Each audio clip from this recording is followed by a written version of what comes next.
తులసికి ఒక లక్షణం ఉంది. తులసి లక్ష్మి యొక్క స్వరూపం.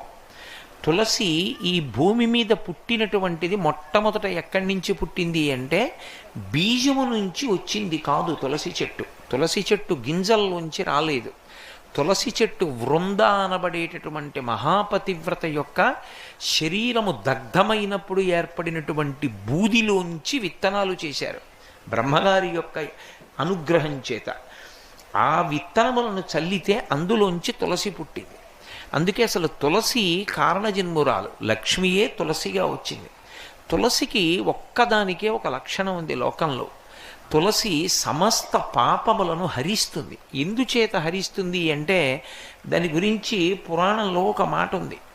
యన్మూలే సర్వతీర్థాని యన్మధ్యే సర్వదేవతై యదశ్రీ సర్వవేదేషు తులసీత్వం నమామి.